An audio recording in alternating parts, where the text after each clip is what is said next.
তাবলীগ জামাত আছে, কিছু আহলে হাদিস মার্কা মানুষ আছে, ওই আহলে হাদিসরা ফতোয়া দিয়ে বেড়ায়, ওই আহলে হাদিসরা ফতোয়া দিয়ে বেড়ায়, ছয় উসুলের তাবলীগ জামাতেরা ফতোয়া দিয়ে বেড়ায়। কি ফতোয়া দিয়ে বেড়ায়? তোরা শোয়েবতে জিয়ারত করতে কেন যাস? তোরা শোয়েবতে কবরে কবরে কেন যাস? এই কবরে কবরে যাওয়া শিরক, কবরে কবরে যাওয়া বিদআত, কবরে কবরে যাওয়া শিরক, কবরে যাওয়া বিদআত। জিয়ারত করা যাবে না, জিয়ারত করা হচ্ছে হারাম। 15 সাবা রাত্রি বেলায় কবর জিয়ারত করা যাবে না। যাও জামে তিরমিজি খুলে দেখে যাও, ইবনে মাজাহ খুলে দেখে যাও। এই মুসলমানের ছেলেরা হযরত ওমর বিন আফফানের কিতাব খুলে দেখে যাও। এই মুসলমানের ছেলেরা একটু খেয়াল করে শুনে রেখে দাও। হযরত আম্মা আয়েশা সিদ্দিকা থেকে বর্ণিত, আম্মা আয়েশা সিদ্দিকা বলে 15 সাবা রাত্রি বেলায় আমি রাসূলুল্লাহকে দেখতে পেলাম না। আমার বিছানার পাশেই শুয়ে ছিল রাসূলুল্লাহ। যখন রাসূলুল্লাহকে দেখতে পেলাম না, আমি তখন কি করলাম? খোঁজাখুঁজি করতে আরম্ভ করলাম। কোথায় গেল আমার রাসূলুল্লাহ? কোথায় গেল আমার রাসূলুল্লাহ? আমি এরকম খোঁজাখুঁজি করতে করতে ঘর থেকে বেরিয়ে পড়লাম।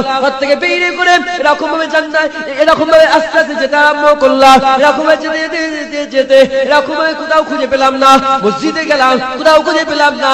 এমন সময় দেখি রাসূলুল্লাহকে জান্নাতুল বাকিতে দাঁড়িয়ে দাঁড়িয়ে, জান্নাতুল বাকি গোরস্থানে দাঁড়িয়ে দাঁড়িয়ে, জান্নাতুল বাকি গোরস্থানে কর্মস্থানে দাঁড়িয়ে দাঁড়িয়ে রাসূলুল্লাহ আল্লাহ পাকের দরবারে আমাদের জন্য দুআ চাইছো।